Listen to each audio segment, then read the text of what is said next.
Hi everyone, this is Jim West with Carolina Varsity, and I want to talk about the 1A Yadkin Valley Conference. This coming season, I see two teams that are going to be vying for the first place, and another team that's going to be right below these two teams. Right now, there's going to be a dogfight between North Rowan and West Montgomery. In my way too early top 25, I had West Montgomery at 4 and North Rowan at number 5.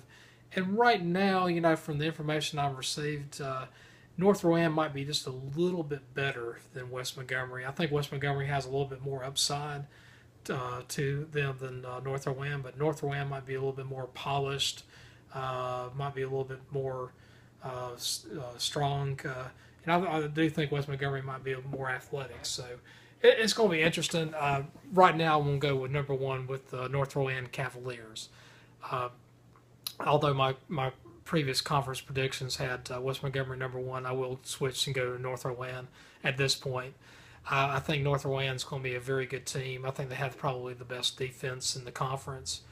Their offensive schemes should be more refined to have a pretty good deep playoff run. And right now, they might be the favorite to win the 1AA West Regional. So, but we'll look at that. There's a couple of teams involved. They're going to be the 1AAs in the West that I'd keep an eye out. Number 2, I'm going with West Montgomery, and again, I think West Montgomery might have the most upside in the conference. And if everybody lives up to their potential, I would say West Montgomery wins the conference. However, in this day and age, it's hard for everybody to play up to their highest potential. So.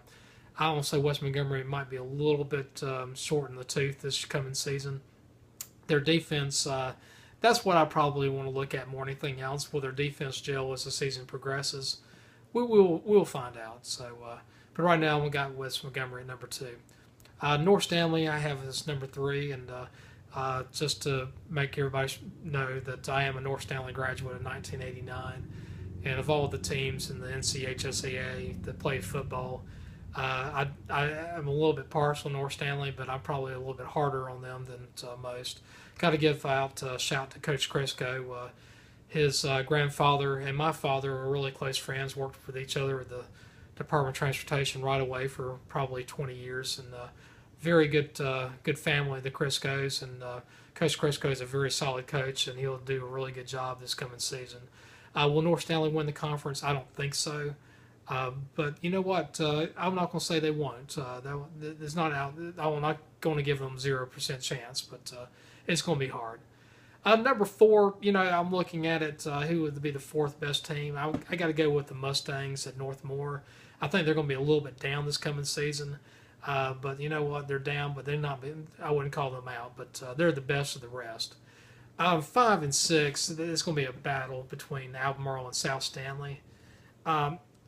I'm trying to decide which way to go on that. I'll go with South Stanley. South Stanley had a really good coach, Luke Little. He left, I believe, after the 2011 season, and the program did okay for a year, and then it just kind of floundered. And I don't see much improvement this coming season, but I'll give South Stanley 5th at this point.